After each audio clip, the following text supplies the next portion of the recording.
Assalamualaikum warahmatullahi wabarakatuh. Innal hamdalillah nahmaduhu wa nasta'inuhu wa nastaghfiruh wa na'udzu billahi min shururi anfusina wa min sayyiati a'malina.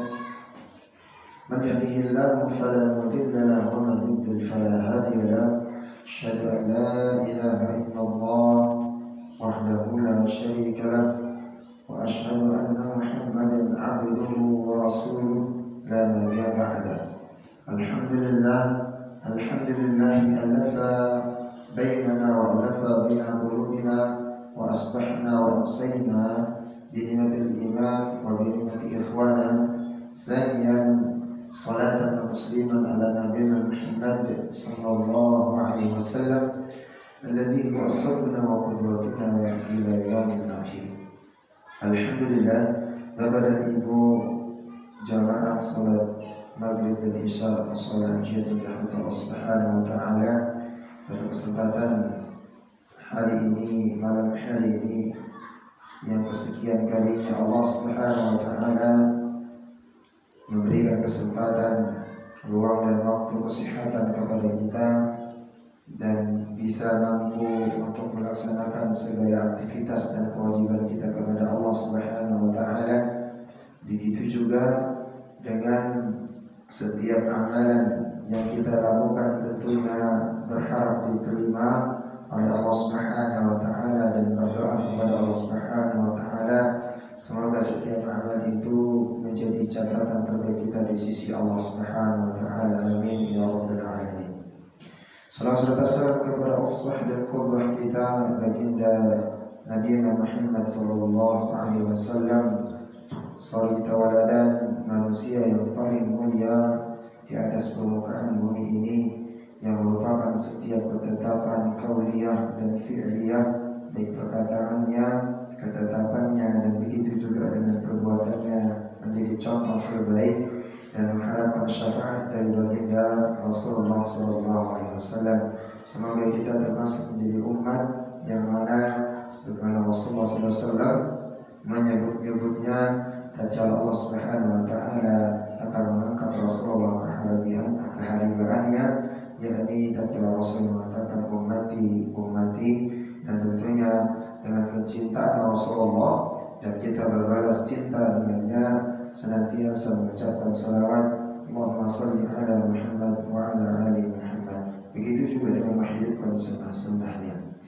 Baik Bapak dan Ibu dirahmati Allah Subhanahu wa taala, pada pembahasan kita terakhir sudah selesai mengenai wudu, yang mana sudah dijelaskan daripada hal-hal yang berkaitan tentang wudu, baik itu tentang fardunya, sunnahnya, lalu begitu juga yang membatalkan dan tidak membatalkan wudu, dan begitu juga dengan hal-hal yang berkaitan tentang bagaimana Rasulullah SAW mencontohkan, dan begitu juga dengan para sahabat tentang bagaimana kehati-hatian tentang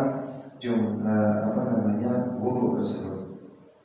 Baik, kita melanjutkan kajian kita pada malam hari ini tentang bab mengusap sepatu, dan insyaallah mungkin kita lewatkan dulu ya, karena kita beralih untuk memantapkan pembahasan yang sebelumnya pernah kita bahas tapi masih belum tuntas, yakni tentang bab mandi besar, yang mana ini juga perlu kita perhatikan apa yang mewajibkan mandi dan begitu juga yang tidak mewajibkan mandi.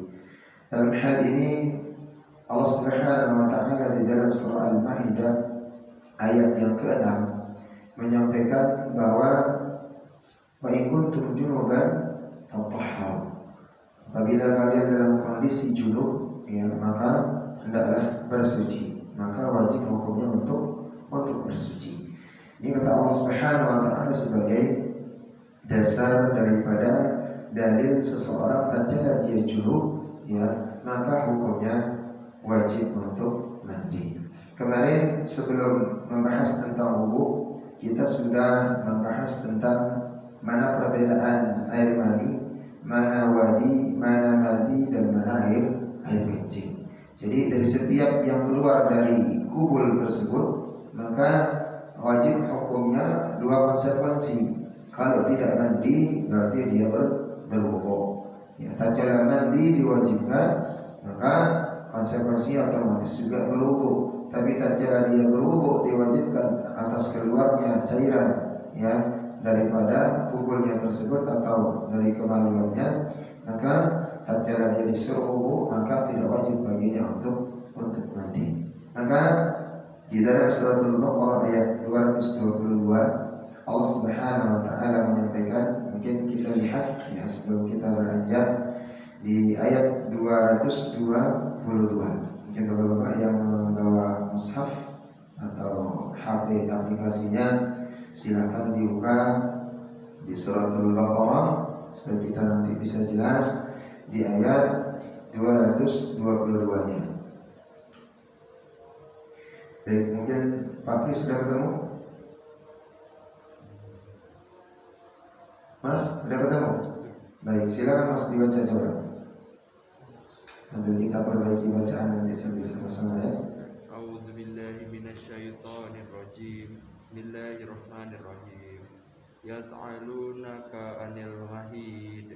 Qul huwa adzan fa'tazilun nisaa fil mahid wa la taqrabuhunna hatta yatahharun.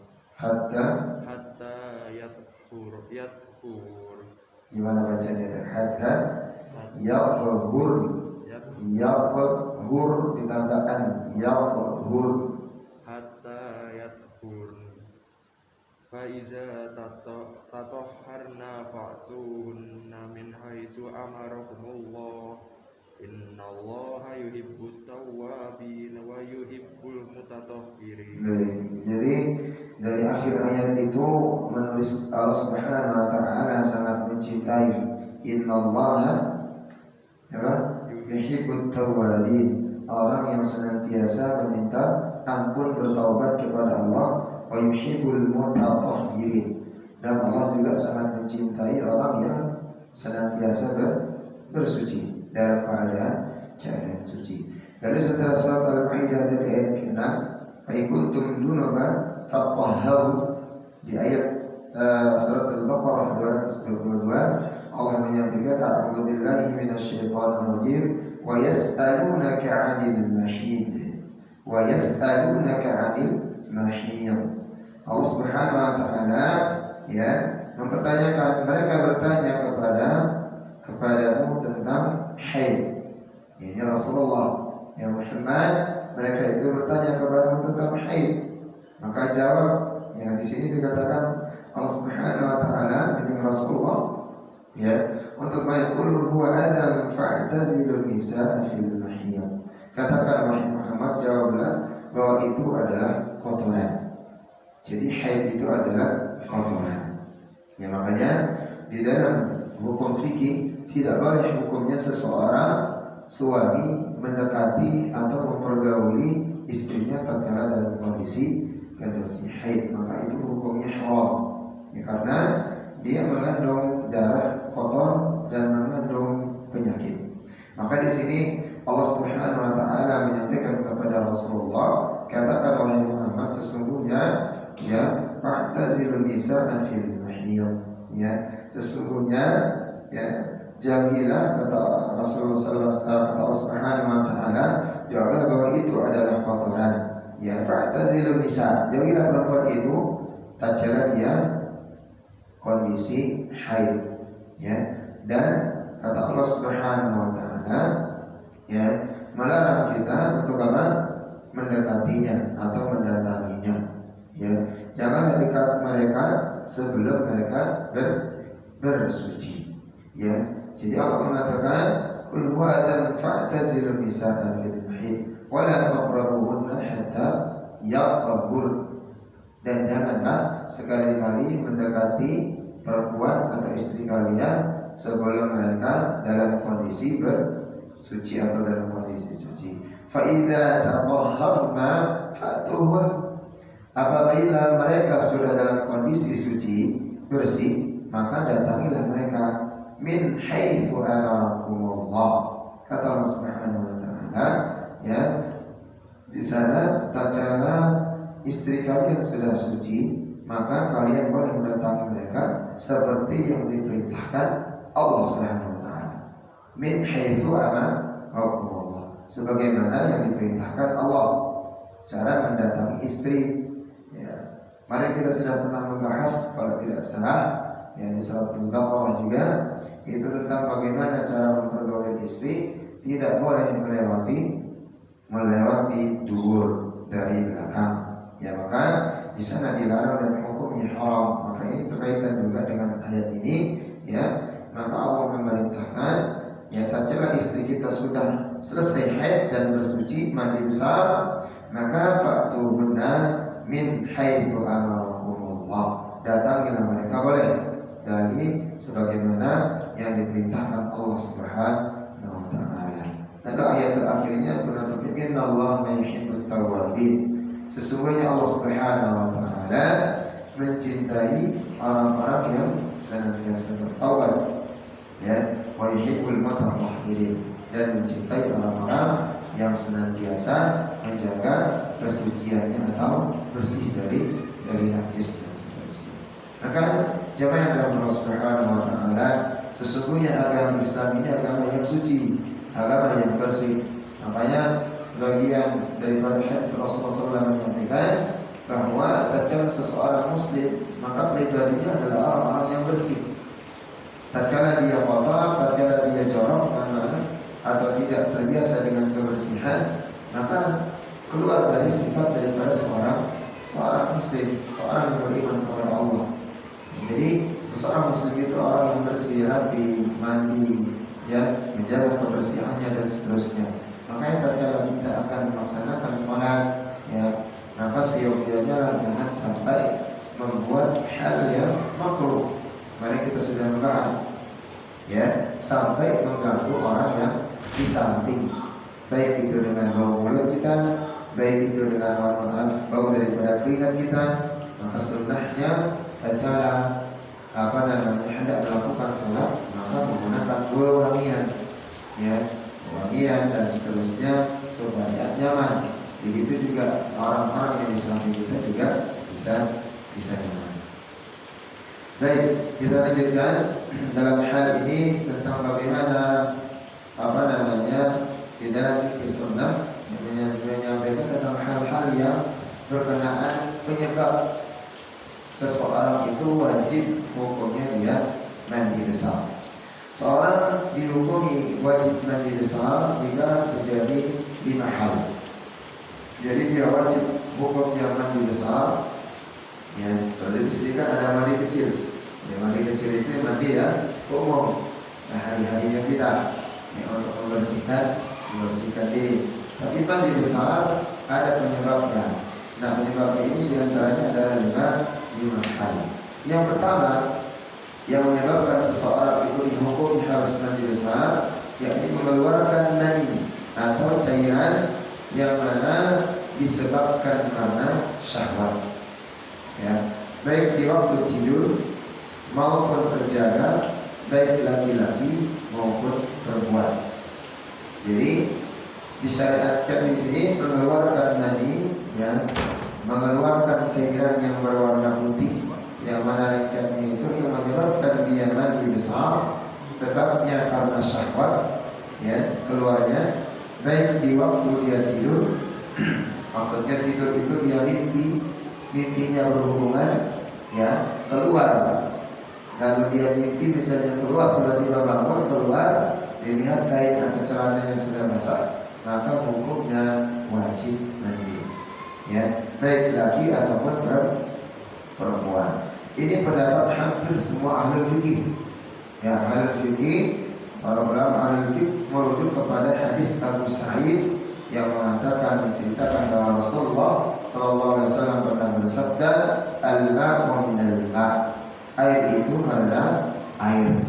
Maksudnya keluar air, ya, sebabnya juga dibasuh dengan atau disucikan juga dengan menggunakan air.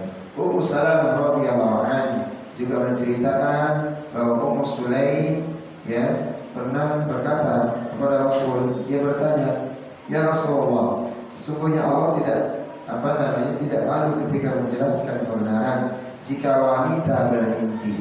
Ini Muslim bertanya, apakah ia wajib mandi? Seorang perempuan bertanya kepada Rasulullah. Rasulullah menjawab iya, ya.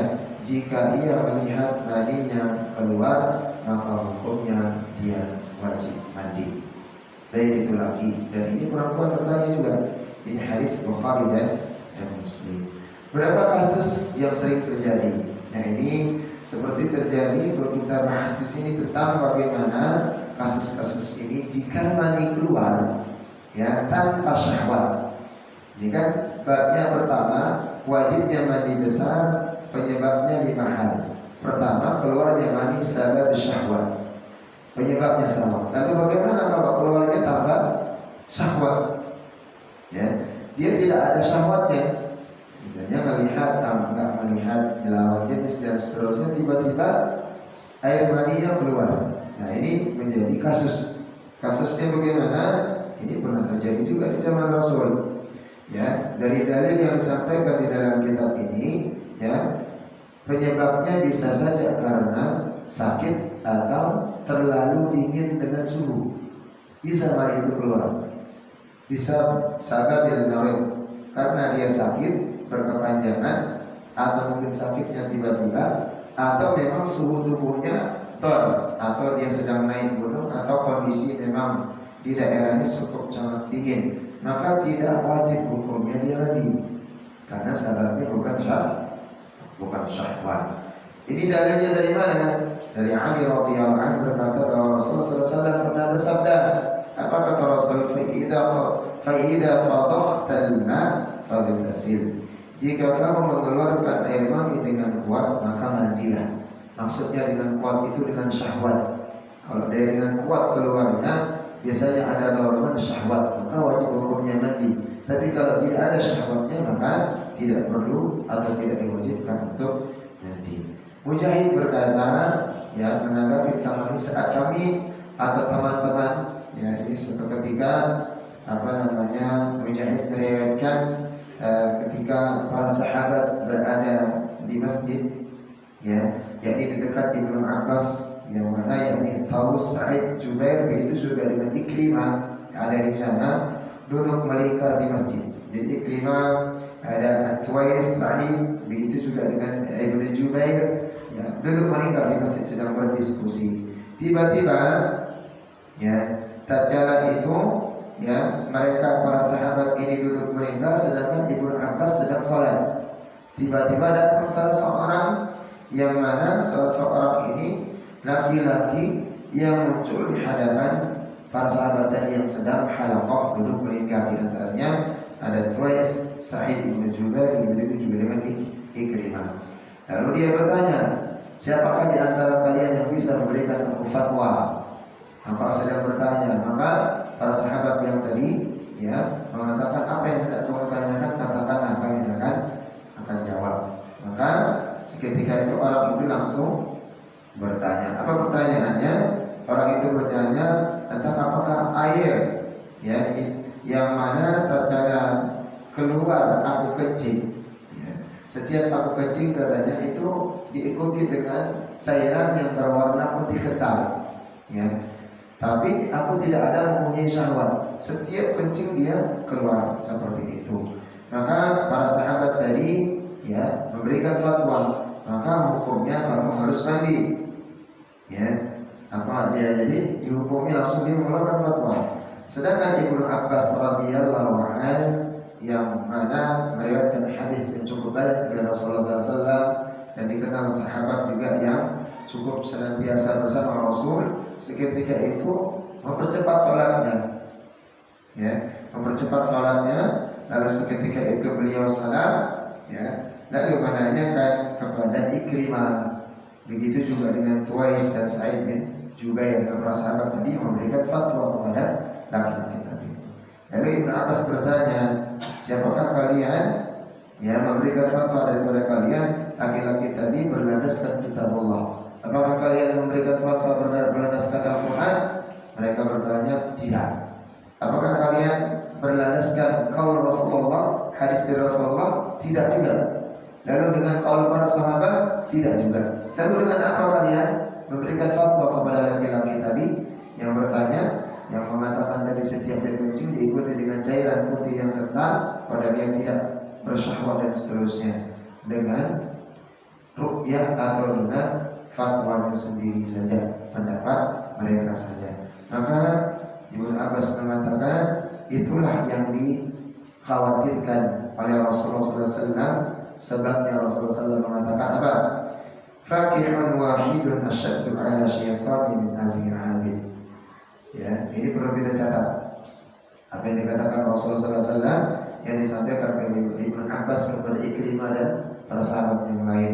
Katanya, fakihun wahid. Sesungguhnya yang ulama yang faqih, yang memahami tentang hukum fikih, ya, satu orang yang asyaddu ala syaitan, lebih ditakuti oleh syaitan min alfin abid, dari 1000 orang yang ahli ibadah. Jadi seorang ulama yang faqih memahami tentang hukum-hukum, ya, itu ditakuti dan lebih ditakuti oleh syaitan daripada orang yang ahlul abid yang jumlahnya 1000 orang. Ahlul abid itu maksudnya apa? Ibadah terus. Dari pagi ke masjid terus ibadah sampai pulang malam pergi ibadah lagi. Ya ibadah terus. Tapi tidak memahami tentang hukum-hukum fikih, tidak belajar fikih seperti kita dulu dan seterusnya, tidak mau duduk sejenak dan seterusnya. Mohon maaf, ya mungkin dia jenggotan, dan seterusnya. Rajin ibadahnya luar biasa, setiap adzan, setiap ibadah terus. Tapi tidak belajar tentang hukum fikih. Dia tidak mulai mengetahui tentang mana nabi, mana mazi, ya, mana kencing, mana wadi. Apakah orang yang bersyahwat keluar tiba-tiba itu wajib mandi dan seterusnya, tiba-tiba itu tetap dihukumi mandi dan seterusnya, tanpa dia pernah belajar dan membaca daripada hadis Rasulullah SAW. Maka Rasulullah mengatakan, dan di sini diingatkan oleh Ibnu Abbas radhiyallahu anhu, sahabat yang tadi memberikan fatwa dengan pendapatnya sendiri, bukan dari kitabullah, bukan dari hadis Rasulullah, dan begitu juga dari pendapat para sahabat. Faqihun wahid asyaddu, sesungguhnya ulama yang ahli fikih itu lebih ditakuti oleh syaitan dari min alfin abid, dari 1000 orang yang ahli ibadah. Artinya apa? Orang yang memahami ilmu, ya, itu lebih mulia di hadapan Allah Subhanahu wa taala daripada orang yang ahli ibadah. Ibadah saja tanpa ilmu, yang mana ibadah itu mungkin mengikuti saja, atau hanya sekadar ibadah sudah begitu saja tanpa ilmu yang dia miliki, maka Allah Subhanahu wa taala lebih mencintai orang yang berilmu dan dia memahami ilmunya dan lalu beribadah dengan ilmunya tersebut. Lalu apa yang terjadi? Laki-laki tadi tiba lagi datang, ya. Ibnu Abbas bertanya kepadanya, bagaimana? Ya, dia datang lagi, laki-laki tadi dipanggil, ya, oleh Ibnu Abbas. Bagaimana? Coba ceritakan, ya, perasaanmu saat kamu kencing. Ya, ditanya detail. Apakah disertai dengan syahwat pada kemaluanmu? Katanya tidak. Apakah badanmu terasa lemas? Tidak. Jika demikian itu terjadi karena pengaruh suhu yang amat dingin, maka bagimu tidak wajib mandi. Cukup dengan wudhu saja. Walaupun keluar berbarengan dengan kencing. Walaupun itu misalnya percis sama seperti mani yang mewajibkan mandi, maka tidak wajib wudhu. Tapi tadi tinggal tidak lemas, tidak ada syahwat, tidak ada ketegangan, memang suhunya dingin saja, maka tidak wajib mandi, cukup wudhu saja. Lalu kasus yang kedua, jika seseorang bermimpi, nah ini bisa anak muda nih, ya, mimpi basah tapi tidak menemukan air mani di kain dan celana. Memang malu mimpi, mimpi berhubungan, ya, mungkin lagi bikin kenal cewek gitu kan di sekolahan, ada tertarik, tapi dia doang yang tertarik, tidak sampai mengucapkan kata-kata gitu ketertarikannya. Malamnya mimpi, gitu kan, berhubungan dengan, tapi dengan mimpi dia merasa keluar, tapi tidak menemukan, periksa nggak ada bekasnya, nggak ada bercak dan seterusnya, ya, maka dia tidak wajib mandi. Ya, ini berdasarkan Ibnu Munzir berkata, para ulama, ya, yang dikenal menyampaikan hal ini, ya, pada hadis Ummu Sulaim yang tadi kita bacakan, ya. Apa hadis Ummu Sulaim? Yang dimana Ummu Sulaim bertanya kepada Rasulullah Sallallahu Alaihi Wasallam tentang perempuan yang bermimpi apakah dia wajib mandi. Maka Rasul mengatakan iya jika melihat maninya yang keluar. Ya, jadi Rasul mengatakan wajib hukumnya dia mandi seandainya setelah dia bangun melihat ada bekas air maninya di baju dan di celana atau di tempat tidurnya ada bekasnya. Nah seandainya dia tidak melihat, maka di sini para ulama fikih mengatakan tidak wajib hukumnya dia mandi. Tapi harus benar-benar diperiksa, ya, benar-benar ya bisa. Tapi kalau memang berdasarkan pengalaman yang sudah terjadi pasti ada bekasnya. Kalau dia bisa melihat maka hukumnya wajib mandi. Maka di sini berdasarkan hadis yang disampaikan atau yang ditanya ke Ummu Sulaim, Rasulullah SAW menjawab, ya, jika melihat air mani. Hadis ini menunjukkan bahwa jika tidak mendapatkan air mani maka tidak wajib hukumnya dia mandi. Itu kasus yang kedua. Lalu kasus yang ketiga, jika seseorang bangun tidur, ya, lalu mendapati ada yang basah, tetapi tidak ingat bahwa semalam dia mimpi basah, ya, terbalik dari yang kedua tadi. Ya. Jadi bangun tidur ternyata basah semua, tapi semalam dia nggak ada mimpi gitu. Ya. Jadi tidak ada mimpi. Maka jika yang basah itu benar-benar air mani, ya wajib mandi. Kalau memang dia menyadari dia mimpi semalam dan itu memang air mani, maka wajib mandi. Karena besar kemungkinan air mani itu keluar disebabkan mimpi basah, namun ia tidak ingat.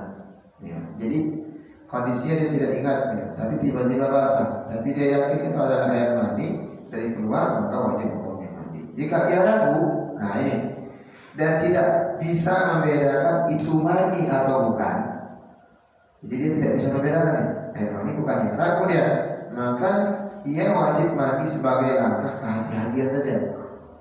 Ya. Namun Mujahid dan Qatadah berpendapat ia tidak wajib mandi karena keraguan-keraguan tadi, karena dia tidak bisa membedakan mana mani, mana bukan mani. Nah, jangan-jangan ini kencing aja. Dan ada sebagian maaf, ya, ada kita mimpi. Karena sakitnya bermain anak-anak yang mimpinya kencing di dalam tidurnya. Tak kala dia di mimpinya pingin kencing, tiba-tiba pingin ke kamar mandi, tiba-tiba di sana bukan di kamar mandi, masih di tempat tidur kencing lah gitu. Ya, saking karena memang kecapean dalam bermain. Gitu. Jadi kalau kita hati-hatian, ya dia ragu, maka untuk wujud hati-hatiannya hendaknya mandi. Tapi Mujahid, seorang ulama dengan Qatadah mengatakan tidak wajib mandi sampai benar-benar diketahui itu adalah air mani yang keluar disebabkan karena mimpi. Maka itu hukumnya tatkala dia yakin, maka dia harus dihukumi junub atau harus wajib mandi. Tapi kalau memang dia ragu dan yakin bukan air mani, ya dengan keyakinannya maka tidak wajib mandi. Lalu kasus yang berikutnya yang keempat, seorang yang merasakan hendak keluar mani dengan syahwat. Dia akan keluar air maninya, dia yakin itu memang karena syahwat, lalu dia menahan kemaluannya, dipegang kemaluannya supaya tidak keluar. Ya, dia yakin akan keluar sababnya oleh syahwat. Ya, kalau memang dia syahwat terus dia keluar maka wajib mandi. Tapi ini karena dia yakin akan keluar karena syahwat, tapi sebelum keluar dia pegang, dia tahan, ya, maka tidak wajib mandi.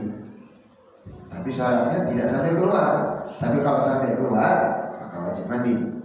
Walaupun dia mungkin karena akan keluar sebabnya karena dia syahwatnya, ya, tapi dia pegang, dia tahan tidak keluar, maka tidak wajib mandi. Karena hadis Nabi yang terdahulu mensyaratkan melihat air mani yang di Ummu Sulaim tadi, ya, bahwa tatkala dia keluar dan melihat mani maka dia wajib mandi.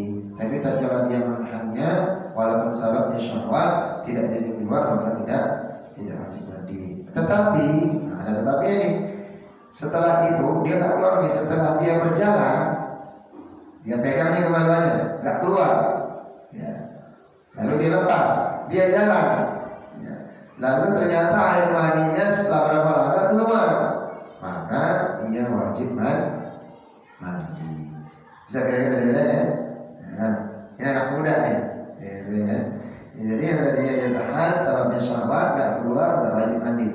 Tapi setelah dilepas kemaluannya dari nahannya, ya dia jalan beberapa langkah atau beberapa tempat, kemudian tak keluar, maka hukumnya wajib mandi. Lalu berikutnya kasus yang kelima, selesai sholat. Jadi selesai sholat, dia mendapati mani pada pakaiannya. Dia sudah sholat nih. Ya, Assalamualaikum warahmatullahi wabarakatuh. Assalamualaikum warahmatullahi wabarakatuh. Selesai sholat ternyata dapetin ada mani pada pakaian yang dia pakai di dalam sholat. Dia tidak mengetahui saat keluar maninya tadi. Jadi saking memang dia tidak tahu, lupa bagaimana, dia sholat, selesai sholat, ternyata selesai sholat mendapati di pakaiannya ada bekas mani. Tapi dia tidak sadar, maka tetap hukumnya ia wajib mengulang sholatnya. Ya, setelah waktu tidurnya berakhir. Ya, jika ada petunjuk bahwa keluarnya air mani itu sebelum tidur, ya, maka konteksnya ini dia harus mengulang sholat setelah tidur. Maka di sini hati-hati dengan jamaah Allah Subhanahu Wa Taala, ya, tentang bagaimana kasus-kasus yang dihadapi keseharian, tentang bagaimana keluarnya mani yang menyebabkan kita harus atau wajib mandi besar. Lalu penyebab yang kedua yang menyebabkan seseorang itu wajib hukumnya mandi besar, yakni bertemunya atau iltiqa khitanain. Ini pernah kita singgung, dua kelamin. Jadi maksudnya di sini adalah berhubungan antara suami istri. Nah, nanti ada kasusnya. Bagaimana berhubungannya? Ya, ini yang harus dibahas. Ya, kalau apakah cuma bertemu saja di luar, ya, atau berapa senti masuk, berapa sampai dalam, apakah wajib mandi atau enggak? Nah, ini yang perlu dibahas. Ya, ada kasus-kasus yang terjadi. Yaitu di sini yang dimaksudnya adalah memasukkan alat kelamin seorang laki-laki kepada kelamin perempuan, walau tidak sampai keluar mani. Ya, jadi memasukkan alat kelamin walaupun tidak sampai keluar air mani, maka hukumnya wajib untuk mandi besar. Ini berdasarkan firman Allah Subhanahu Wa Taala, 3 kali yang junub maka bersuci di dalam surat Al-Maidah tadi. Wa in kuntum junuban fatahharu. Imam Syafi'i berpendapat, ya, kata janabat wa in kuntum junuban fatahharu. Ini kata Imam Syafi'i, kata janabat dipergunakan untuk menyebutkan terjadinya senggama, yakni meskipun tidak sampai keluar mani. Jika dikatakan seseorang laki-laki janabat karena seseorang perempuan, artinya laki-laki itu bersenggama dengan wanita atau dengan perempuan, tersebut semua ulama juga sepakat bahwa zina yang dijatuhi hukumnya cambuk atau dengan rajam, ya, adalah senggama meskipun tidak sampai keluar mani.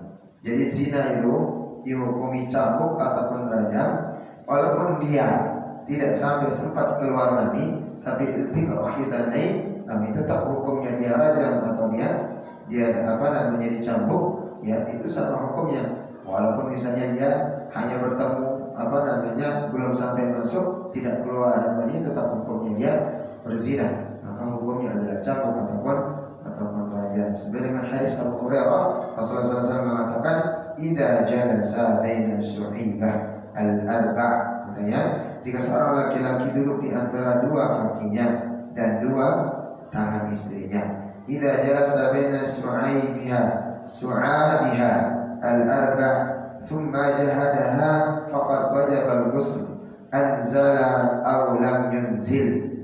Ya, jika seseorang laki-laki, ya, kata Rasulullah, duduk di antara dua kaki dan dua tangan istrinya, ini perumpamaan, lalu memasukkan kemaluannya ke kemaluan istrinya, maka ia wajib mandi, baik keluar ataupun maninya ataupun tidak keluar maninya.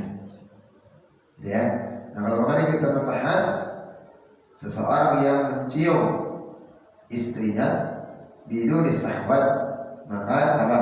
Wudunya batal nggak? Kemarin? Biduni syahwat, mencium, mencumbu istrinya, menyentuh, batal nggak? Hah? Tergantung mazhabnya. Tergantung mazhabnya. Ya, kalau di mazhab Syafi'i ada kehati-hatian, ya, saya mengatakan batal. Akan tetapi tatkala tidak menggunakan syahwat maka tidak batal.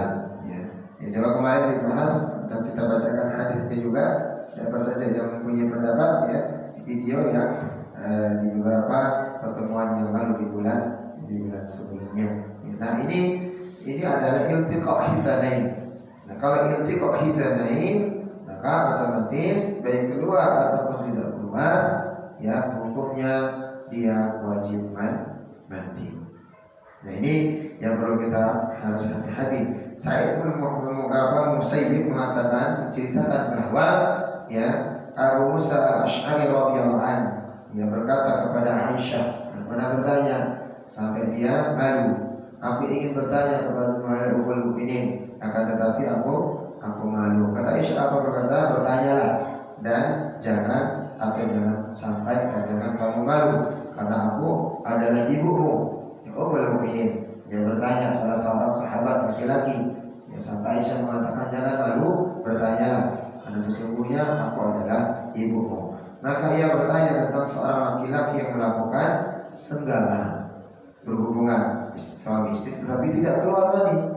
Dan Aisyah mengatakan sebagaimana sabda Rasulullah SAW, "Idza asaba al-khitanul khitana faqad wajaba al-ghusl." Atau faqad wajaba al-ghusl.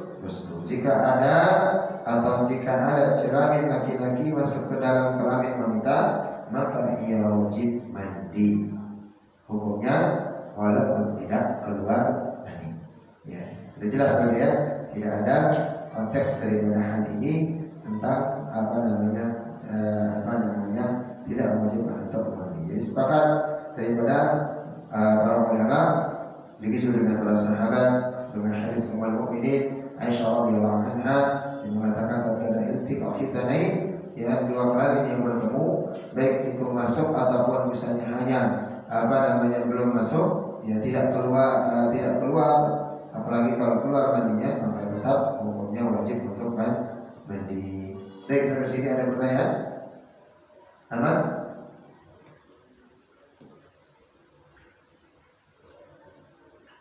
Apakah aman? Aman. Khair insyaallah. Baik, nah ini selanjutnya adalah tentang haid dan nifas. Ini untuk ibu-ibu ya. Jadi insyaallah nanti di pekan depan kita lanjutkan tentang bagaimana kewajiban untuk seorang perempuan ini yang sangat perlu dikondisikan karena memang haid dengan nifas ya, terutama haid ibu-ibu kadang melalaikan ya. Ini juga kita sebagai seorang suami harus mengingatkan bagaimana kehati-hatian di dalam haid ya.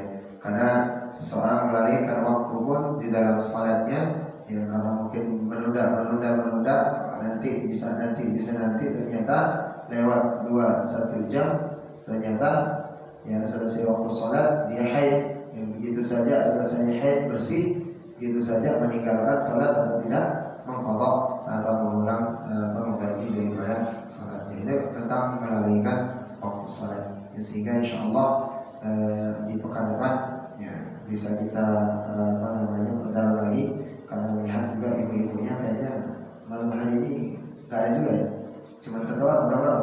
Ada? Ya, ya. Jadi mudah-mudahan nanti bisa mengkondisikan dan bisa lebih kita perdalam lagi. Jemaah Allah Subhanahu Wa Taala, bapak-bapak yang dirahmati Allah Subhanahu Wa Taala, yang perlu kita harus hati-hati ya di dalam kita bermuamalah begitu juga dalam kita masalah hadas ini ya, terutama kemarin kita membahas bagaimana tentang kotoran dan seterusnya tentang cara berwudu, lalu berikutnya sekarang tentang mandi, bagaimana proses diwajibkannya mandi yang tidak wajib mandi dan seterusnya dengan kasus-kasus yang sudah diangkat. Nah tentunya setiap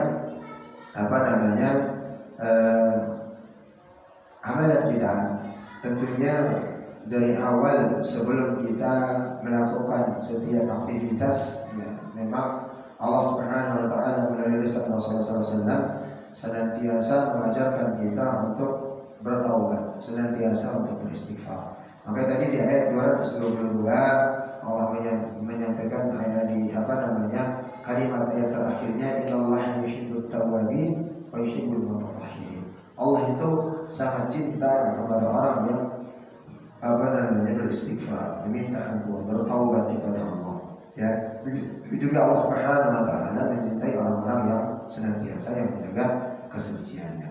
Maka ada sebuah doa di dalam sujud kita sebagaimana hadis yang disampaikan oleh Rasulullah SAW. Ini tentang juga kita meminta ampun kepada Allah. Kata Rasulullah SAW, ya aqrabu ma yakunu al-'abd min rabbih. Kata Rasulullah SAW, ya seseorang hamba itu akan sangat dekat dengan Tuhan. Aqrabu ma yakunu al-'abd min rabbih. Ya, jadi seseorang hamba itu akan sangat dekat dengan pencipta, dengan Tuhan, ya wasajid. Ya, tatkala dia dalam kondisi bersujud. Jadi kondisi yang paling menentukan, yang paling menggambarkan seseorang hamba, seorang yang beribadah kepada Allah dengan Tuhannya, dengan penciptanya, tatkala dia dalam kondisi bersujud kepada Allah. Fa'akthur doa. Maka apa yang kita lakukan? Tatkala sujud itu perbanyak doa. Apa doanya? Ini yang diriwayatkan oleh Abu Hurairah. Kata Rasulullah SAW, an Abi Hurairah radhiyallahu anhu qala, ya, dari Abu Hurairah, an Abi Hurairah radhiyallahu anhu qala anna Rasulullah SAW qala, sebenarnya Rasulullah SAW bersabda, kana yaqulu fi sujudi. Rasulullah SAW berdoa, meminta kepada Allah Subhanahu wa taala hina sujudi, tatkala dia sujud. Ya, karena sebagaimana kata Rasulullah SAW, aqrabu ma yakunu al-'abd min rabbihi wa sajid. Orang yang paling dekat dengan Tuhannya, ya, tatkala dia dalam kondisi sujud, maka berdoa. Nah, kalau Rasulullah SAW mengajarkan doa apa? Doanya Allahumma ighfirli dzanbi kulli. Ya Allah, ampunkan segala dosa-dosaku semuanya atau seluruhnya. Ya, Allahumma ighfirli dzanbi kullahu. Ya, diqqahu wa jillahu. Kata Rasulullah SAW mengajarkan doa, ya Allah, ampunkan segala dosa-dosaku yang seluruhnya, diqqahu wa jillahu, wa awwalahu wa akhiruhu. Maka kata Rasul, ampunkan segala dosa-dosaku, ya, yang sedikit ataupun banyak, yang terlihat ataupun yang tersembunyi. Awwaluhu wa akhiruhu, dari awal aku melakukan dosa sampai akhir melakukan dosa. Wa alaniyatahu sirrahu. Ya, begitu juga dengan niat, ya, yang mana niat-niat yang sir.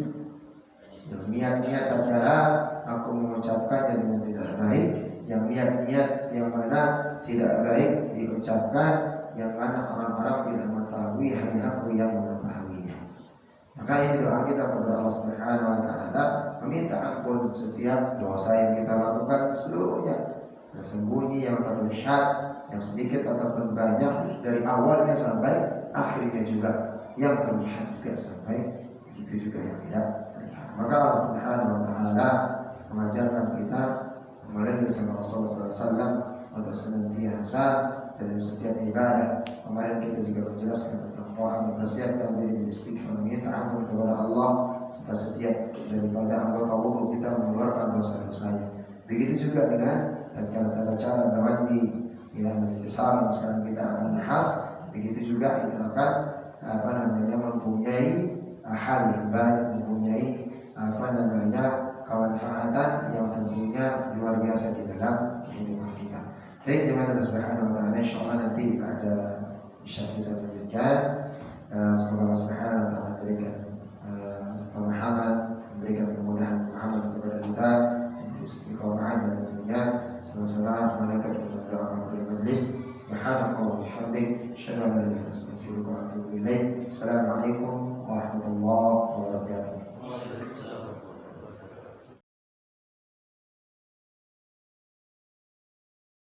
Assalamualaikum warahmatullahi wabarakatuh. Kita lanjutkan sedikit dari kajian kita pada malam hari ini membahas tentang al-ghusl atau mandi besar. Ya, pembahasan yang tadi ya, tentang bagaimana tadi kita sudah membahas dua poin asbab atau yang menyebabkan seseorang itu mandi dengan kasus-kasus yang sering terjadi, baik itu yang kita temukan yang pernah kita alami ataupun kasus yang terjadi yang mungkin pernah dialami oleh anak kita atau orang-orang terdekat kita. Dan tentunya hal ini berdasarkan sebagaimana surat Al-Maidah ayat ke-6 dan begitu juga dengan surat Al-Baqarah ayat 222 tadi yang kita sama-sama sudah baca. Dan Allah Subhanahu wa taala dalam surat Al-Maidah mengatakan, ya, wa in kuntum junuban fatahharu. Jika kalian ya dalam keadaan junub, maka hendaklah bersuci atau membersihkan diri. Dan Allah Subhanahu wa taala juga menyampaikan dalam surat Al-Baqarah di ayat 222, yas'alunaka 'anil mahid qul huwa adan fa'tazilun nisaa fil mahid. Allah Subhanahu wa taala ولا تقربوهن حتى يطهرن فإذا تطهرن فأتوهن من حيث أمركم الله إن الله يحب التوابين ويحب المتطهرين. Ya, jadi sesungguhnya Allah Subhanahu wa taala intinya mencintai orang-orang at-tawwabin yang senantiasa ya bertaubat, meminta ampun kepada Allah, beristighfar, menyadari kesalahannya, wa yuhibbul mutatahhirin. Dan Allah juga mencintai orang-orang yang senantiasa menjaga kesuciannya. Kata Allah, ya, yas'alunaka 'anil mahid. Mereka bertanya kepada Muhammad tentang haid. Nah, jadi dalam bahas tentang haid tadi, maka jawablah bahwa itu adalah kotoran. Haid itu adalah kotoran. Kata Allah Subhanahu wa taala menggunakan kalimat kul huwa ada. Al-ada itu adalah kotoran. Fa'tazilu nisaa fil mahid. Maka Allah menyebutkan kalimat kul huwa ada fa'tazilu nisaa fil mahid. Ya, maka haid itu adalah kotoran. Ya, jauhilah perempuan di waktu haid dan janganlah dekati mereka sebelum mereka suci. Ya, maka tatkala Allah Subhanahu wa taala mengatakan fa idza tatahharna apabila mereka suci fa'tuhunna, maka datangilah mereka min haitsu amarakumullah, ya, sebagaimana mendatangi mereka sesuai perintah Allah. Jangan sampai mendatangi istri dalam konteks ya yang dilarang atau yang diharamkan Allah Subhanahu wa taala. Ya. Jadi jemaah Allah Subhanahu wa taala di kasus yang sudah kita bahas, ya, salah satu penyebab daripada seseorang diwajibkan mandi, yang kesimpulannya adalah mengeluarkan mani dengan syahwat, yang disertai dengan syahwat baik di waktu tidur ataupun terjaga. Keseharian, misalnya dia lewat melihatin janda misalnya kali ini keluar mandinya, maka wajib juga mandi, baik laki-laki ataupun perempuan. Lalu kasus-kasus tadi yang sudah kita bahas, ya, tentang bagaimana seorang keluar mandinya tanpa syahwat, apakah wajib mandinya? Maka berdasarkan hadis Ali radhiyallahu mengatakan faida ya faraghtal ma'a faghtasil. Jika kalian mengeluarkan air mani dengan kuat maka mandilah. Akan tetapi kalau tidak dengan kuat bidun syahwat, maka tidak wajib mandi. Ya, begitu juga dengan orang yang kedinginan, ya, atau sakit keluar mani, maka juga sama tidak wajib mandi. Begitu juga dengan seorang yang bermimpi basah tapi tidak menemukan air mani atau bercak bekas maninya setelah tidur. Ya, dia cari-cari nggak ada, maka tidak wajib mandi. Tapi kalau memang ketemu ada, maka wajib mandi. Begitu yang kasus yang ketiga, jika seorang bangun tidur lalu mendapati ada yang basah di pakaiannya dan seterusnya, tapi tidak ingat bahwa dia semalam mimpinya berhubungan gak ya? Ya. Nah, di mazhab Syafi'i itu ada kehati-hatian kembali lagi.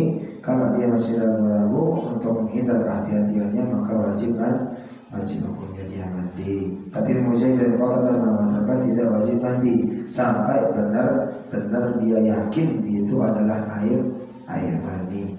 Lalu berikutnya kasus yang keempat, seorang merasakan hendak keluar maninya dengan syahwat. Dia akan keluar maninya dengan syahwat, tapi dia ditahan supaya tidak keluar sampai dipegang kemaluannya. Maka kalau belum dia keluar karena dia tahan, tidak wajib mandi. Tapi kalau dia lepas kemaluannya terus dia berjalan berapa langkah keluar, maka hukumnya wajib mandi. Lalu berikutnya kasusnya adalah selesai sholat, ya, assalamualaikum, ternyata melihat di pakaiannya ada bekas mani, tapi dia nggak tahu kapan ada keluarnya kejadian dan seterusnya. Tapi kalau dia sadar, setelah itu dia lihat selesai sholat, tetap hukumnya wajib mengulang sholatnya. Ya. Lalu berikutnya adalah bertemunya iltiqa' khitanain. Ya. Ini berdasarkan hadis Rasulullah SAW, "Idza jalasa baina syu'abihal arba' thumma jahadaha faqad wajaba al-ghusl anzala aw lam yanzil." Wajib bagi seseorang, ini kesimpulannya, seorang suami dan istri baik keluar ataupun tidak maninya tatkala dia berhubungan, baik dia masuk atau hanya di depan saja, di mulut misalnya, mulut daripada kemaluan istrinya saja, tapi ketemu tidak keluar mani, hukumnya tetap wajib mandi. Ya, jadi keluar atau tidak keluar. Ya, jadi itu adalah hukumnya. Lalu begitu juga dengan pernyataan yang menjawab daripada pertanyaan daripada Abu Musa al-Asy'ari radhiyallahu anhu kepada Ummul Mukminin Aisyah radhiyallahu anha. Ya, setelah itu sampai malu bertanya, Aisyah mengatakan, "Bertanyalah, jangan malu, sesungguhnya aku adalah ibumu." Lalu dia bertanya, ya seandainya maka ia bertanya tentang seorang laki-laki yang melakukan senggama dengan istrinya tetapi tidak keluar maninya, berhubungan sama istri tapi sampai tidak keluar mani. Lalu Aisyah mengatakan, sebagaimana Rasul mengatakan, "Idza asaba al-khitanul khitana faqad wajaba al-ghusl." Apabila jika alat kelamin laki-laki masuk ke dalam kelamin perempuan, maka ia wajib mandi walaupun tidak keluar air maninya. Wallahu a'lam. Jadi itu pembahasan kita pada malam hari ini, dan begitu juga dengan bagaimana taqarrub kita kepada Allah Subhanahu wa taala. Semoga Allah Subhanahu wa taala menerima setiap amalan kita. Insyaallah di pekan depan membahas penyebab mandi yang berikutnya, karena penyebab mandi besar itu ada 5, baru membahas hanya 2 saja. Yang ketiga itu tentang haid dan nifas, ini tentang ibu-ibu. Begitu juga dengan bapak-bapak yang memang harus lebih protek dengan istri dan haid, bukan hanya menunggu waktu bersihnya saja, ya, tapi harus perhatian juga. Kebiasaan haid misalnya selesai 4 hari 5 hari, tapi ini sampai 3 pekan tidak selesai, berarti itu hukumnya apa? Jangan dilos-losin aja tidak sholat, bisa saja istikharah, itu adalah darah penyakit. Lalu kapan bisa mengetahui tentang penyakit? Lalu tatkala dia keluar terus darah dari di luar kebiasaannya, apakah sholatnya boleh nggak sholat? Nah itu harus perhatikan. Suami juga harus tahu, ya. Jangan nunggu bersih belum, tapi hitungannya harus benar-benar tahu. Kebiasaan sepekan ya sepekan. Tapi kalau sampai lewat 1 bulan 2 bulan istikharah, maka salah satunya solusinya adalah itu adalah penyakit, bukan dari haid yang murni, maka tetap harus sholat, ya. Walaupun keluar, nanti insyaallah nanti itu akan dibahas di pekan depan. Begitu juga dengan meninggal dunia, ya begitu juga dengan yang terakhir orang yang baru masuk Islam. Mu'allaf itu hukumnya mandi wajib. Ada hukumnya mandi wajib dia untuk membersihkan diri. Baik, pertanyaan ada? Sebelum kita lanjut ke tahsinul Quran,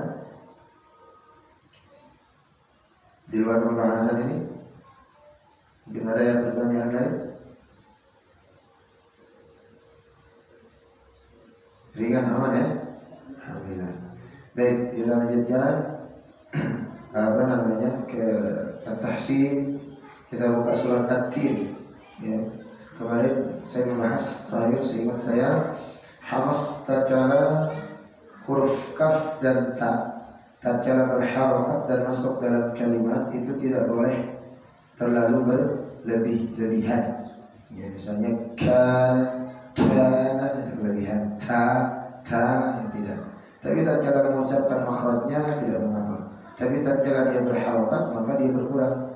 Ya, sama tatkala baca Bismillahirrahmanirrahim wat-tini waz-zaitun gitu ya. Itu kelebihan. Ya, jangan sampai terlalu berlebihan. Karena tatkala berharakat dia berkurang.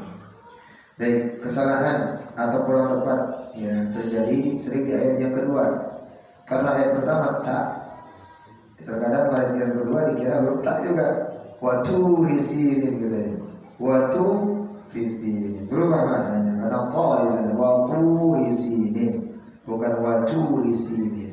Ya, karena terpengaruh dengan ayat yang pertama. Yang tepat, insyaallah watu risinin. Jadi jangan sampai ada hamas. Nah, jangan ingin yang keluar. Perbedaannya makhraj o itu di belakang dal. Jadi tak dulu, gigi depan ta dan o. Jadi posisi ta itu di gusi tempat tumbuhnya gigi atas at-ta. Dalnya di belakangnya da. O-nya di belakang dal o. Gitu ya cara ukurnya ta dan o. Wa risinin. Ya. Wat-tini waz-zaitun. Wat-tini waz-zaitun. Ya. Wa risinin. Lalu ayat yang ketiga, wa hadzal baladil amin. Hamzah. Jangan dibaca wa hadzal baladil amin. Ada yang membaca wa hadzal baladil amin. Wa hadzal baladil amin inilah negeri yang apa? Yang diberkahi. Kalau amin beda, bukan berkah namanya. Al-alamin apa? Fi rabbil alamin, alam. Segala penguasa seluruh alam raya. Amin. Ya. Laqad khalaqnal insana fi ahsani taqwim. Kesalahan pertama, kekeliruan of. Laqad khala qaf berubah menjadi kaf. Yang lawan fi ahsani menjadi fi ahsani. Ha berubah menjadi ha. Yang tepat laqad khalaqnal insana fi ahsani taqwim. Ya. Lalu yang berikutnya di ayat yang kelima, thumma radadnahu asfala safilin. Asfala safilin. Jangan asfala safilin atau asfala safilin bitha. Salah. Ya. Asfala sin dua-duanya. Ya dua-duanya pakai sin. Thumma radadnahu asfala safilin. Makhraj sin di mana? As-sa. Diberikan gigi bawah. Sa. As-sa. Lalu berikutnya yang keenam, illal ladzina amanu wa 'amilus shalihati falahum ajrun ghairu mamnun. Ya, pertama banyak orang sebagian mewakaf. Illal ladzina amanu wa 'amilus shalihat falahum ajrun ghairu mamnun. Kurang tepat wakafnya, memulai ibtida'nya. Kalau memang nafasnya benar-benar enggak nyambung, enggak nyampai, boleh illal ladzina amanu wa 'amilus shalihat. Ulangnya dari wa 'amilus shalihati falahum ajrun ghairu mamnun. Wa 'amilu, jangan wa amilu hamzah. Ayat berubah menjadi hamzah. atau illal ladzina amanu. Na'amanu. Ya, ketukar. Harusnya illal ladzina amanu wa 'amilus sholihati falahum ajrun ghairu mamnun. Lalu ayat yang ketujuh, fala yukadzibuka ba'du. Nah, ini sering terjadi kekeliruan. Orang sebagian membaca fala yukadzibuka ba'du biddin hamzah. Ka ba'du biddin salah, ada merubah ain. Harusnya ka ba'du. Ya. Fala yukadzibuka ba'du. Ba sebelumnya qabla huruful ain maftuhan, berarti tidak boleh dibaca tebal. Jangan membacanya fama yukadzibuka ba, kaba la ba tipis jadi tarkik karena fathah.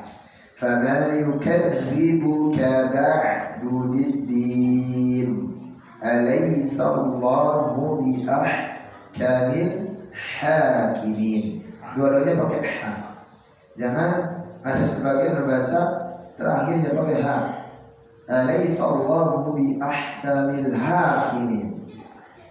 Hakim artinya orang yang adil, Allah yang menghakimi dengan adil.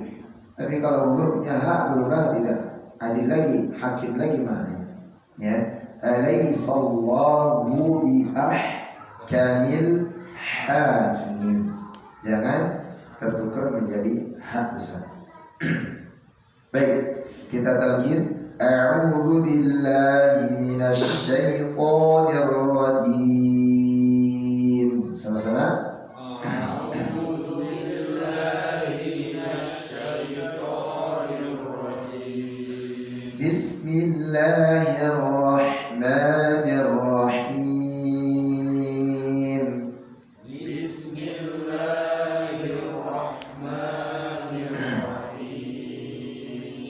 Muslihat Ar-Rahmanir Rahim. Coba Ar-Rahmanir Rahim. ulang dari bismillah. Bismillahirrahmanirrahim. Wat-tini waz-zaitun. Wat-tini waz-zaitun. Ingat bau sifatnya layyin, jangan sampai membaca wat. Ya, karena dia tasydid, kemarin kau bacanya apa? Qamariyah atau syamsiyah? Syamsiyah. Jangan dibaca wat, wawunya hilang, layyinnya harus maju dulu. Wat-tini waz-zaitun. Coba. Wat-tini waz-zaitun. Wa-turi sinin. Wa-turi sinin. Hati-hati, jangan sampai tebal. Biasa membaca wahadal, hanya jadi tebal. Padahal itu tarkik tipis. Wahadal baladil amin. Wahadal baladil amin. Semua hurufnya tipis. Ha tipis, waw tipis, dal tipis, lam tipis, hamzah tipis, fathah. Wa hadzal baladil amin.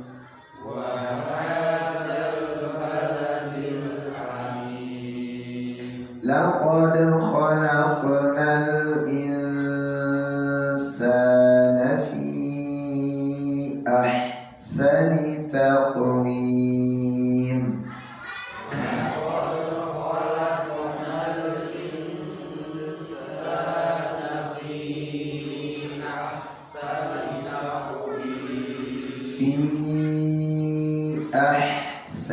Coba.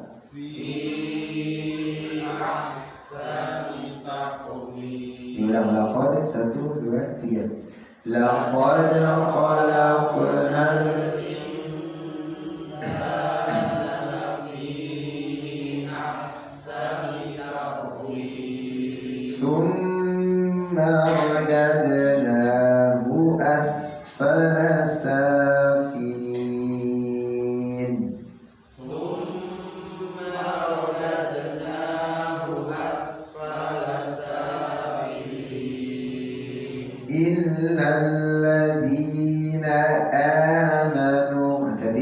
jangan baca illalladzina amanu, tebal hamzahnya. Ini tarkib tipis. Illalladzina amanu wa amilus shalihat. Ingat sad fathah bukan dhammah. Wa amilus jangan wa amilus kalau jadi dhammah betul ya. Jadi dia fathah tapi tetap tebal. Illalladzina amanu wa amilus shalihat. Coba kita potong dulu. Illalladzina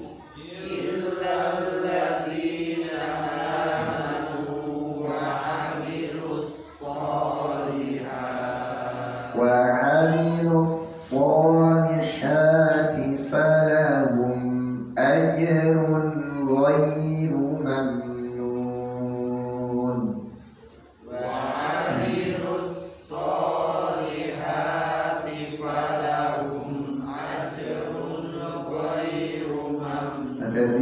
فلهم أجر ada apa-apa hilakan. فلهم أجر غير ممنون.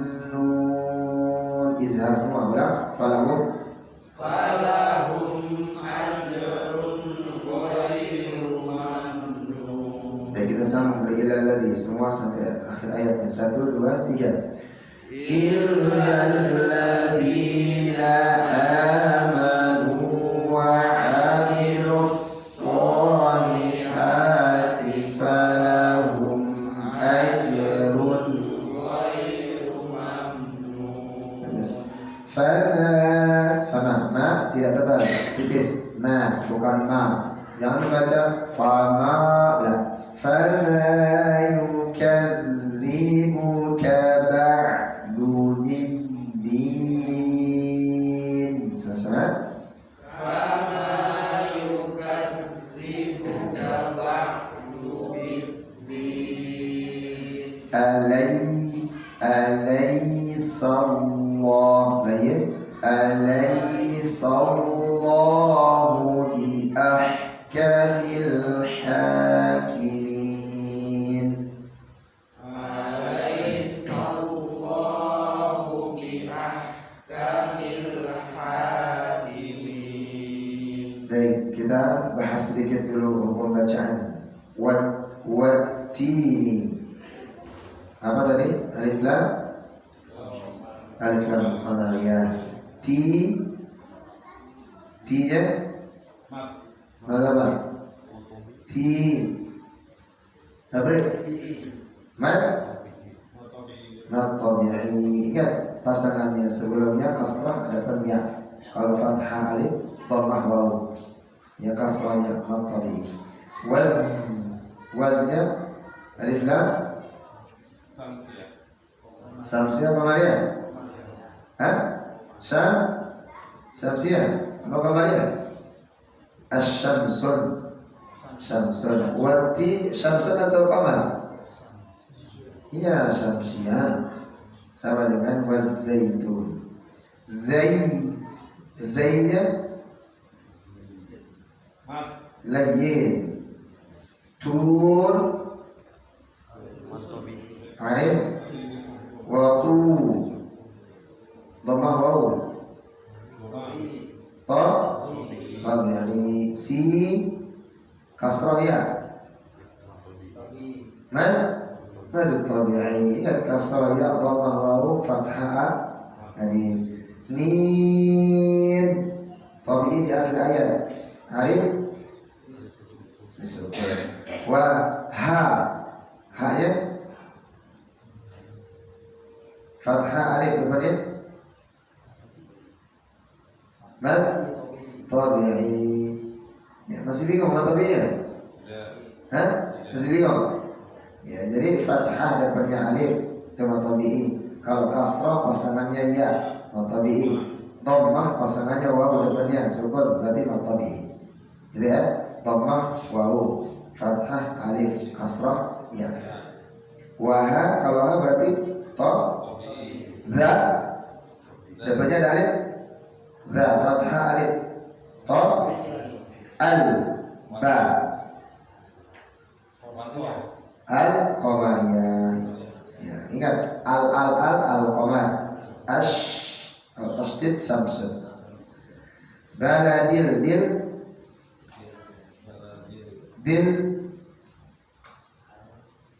alif lam qamariyah atau samsiyah? Qamariyah. Amin min ya alif sukun. Laqad qadir apa? Kubro atau sugro? Sugro. Kenapa disebut sugro? Hah? Karena sababnya di tengah kalimat atau kata. Kalau di akhir kalimat atau karena waqaf menjadi kubro. Nah itu aja bedanya. Hurufnya sama. Apa hurufnya? Baju di toko mujadin. Ya, laqad khalaq sama. Nal samsiyah qamariyah. Qamariyah. Il safawi atau apa? Yang lain ada? Ikfa? Hakiki. Ingat, kalau nunnya sukun hakiki, kalau mimnya sukun baru syafawi. Sa-nya atau apa? Tabi'i. Fi'ah. Nah, mat bertemu dengan hamzah. Fi'ah. Mana yang belajar dari target? Ya, target udah level 3. Belum. Atau udah level berapa kali? Udah level 3 ini. Fi'ah. Berapa? Masa tabi'i yang benar. Benar. Tanda bendera bertemu dengan hamzah mas. Nah, masnya harusnya udah khatam kayaknya di sekolah. Hah? Jaiz munfasil. Mana jawabannya? Ya. Kalau hamzahnya berdiri sendiri atau numpang di atas alif itu jaiz. Kalau udah mana dia? Ya, kalau berdiri sendiri tidak numpang di atas alif wajib muttasil. Ya, kalau wajib muttasil, kalau jaiz munfasil. Ya, ahsani taqul sugra wim alif nada alif disukun. Masya Allah. Baik, begitu kita latih 1 2 3 1 2 3 1 2 3. Pak Beli dengan Pak Taufik berdua. Kalau bapak dengan anak 3 serangkai nggak bisa dipisahkan, jadi tetap bertiganya. Pak Gun ke ini ya, dulu bertiga, yang lain diam, silakan beri ta'awud dan al-basmah. 1 2 3.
Fama yuka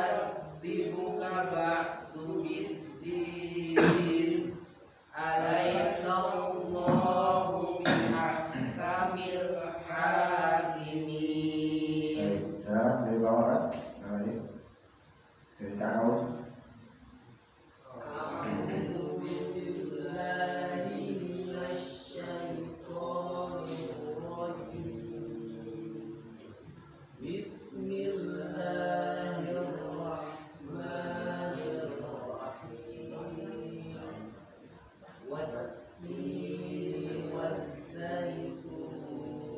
Bila harusnya baunya wati, wati dengan wati diulang.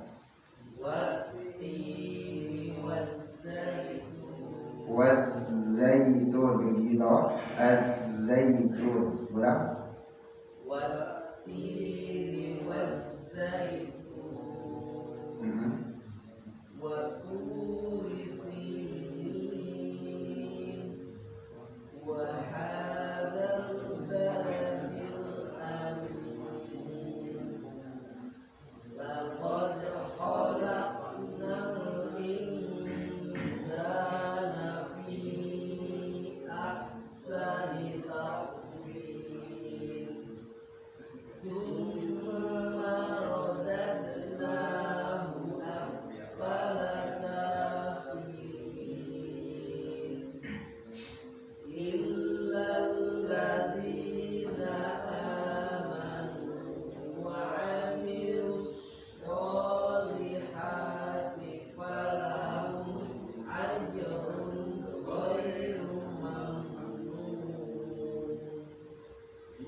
Zarat.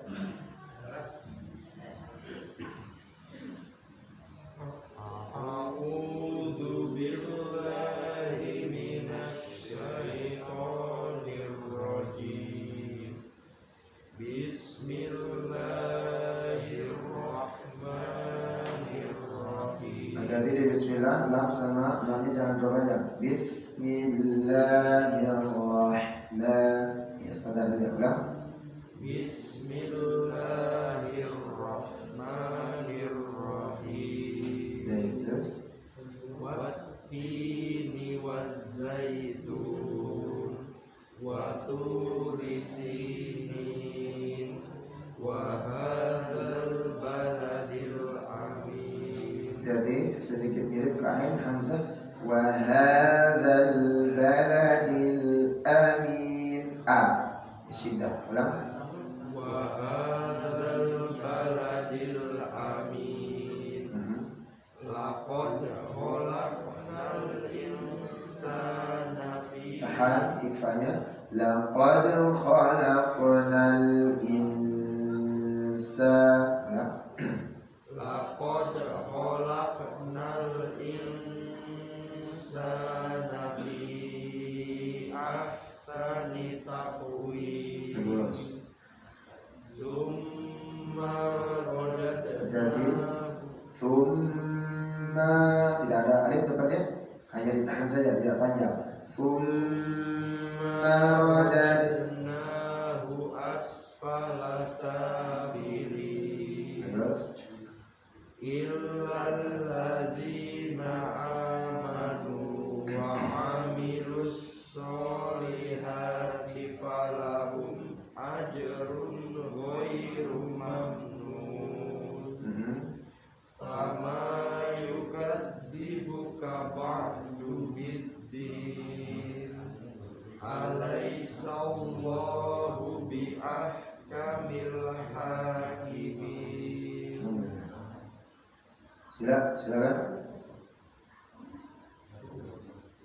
A'udzu billahi minasy syaithanir rajim. Bismillahirrahmanirrahim. Wattini wazzaitun wa turi sinin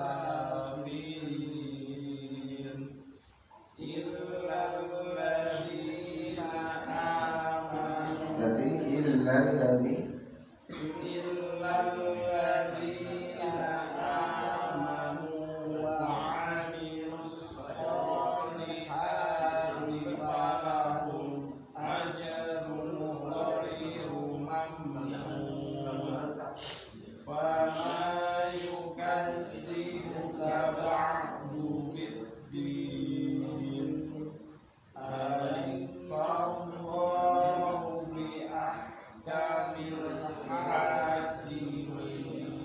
Baik, insyaallah. Baik, nanti kita insyaallah di pekan depan melanjutkan rutin ya, asbabun nuzulnya dan seperti apa dalam hadisnya. Lalu berikutnya juga tentang, jadi silakan dipersiapkan apa hukum tajwidnya ya, supaya sama-sama bisa nanti mengingat kembali, mereview kembali daripada masing-masing hukum tajwid dari setiap ayat. Insyaallah nanti semakin sering juga hafal ingat, tinggal lihat tanda saja, nggak perlu melihat atau menghafalin huruf ya, menghafalin huruf yang lain. Sampai Amalia saja bagi 2 sama-sama 14 ya, terus yang lain juga ikhwan dan seterusnya, ini melihat tanda saja insyaallah. Baik, ada pertanyaan sebelum kita cukupkan? Aman? Alhamdulillah insyaallah. Baik, kita cukupkan dan sama-sama baca alhamdulillah. Alhamdulillah.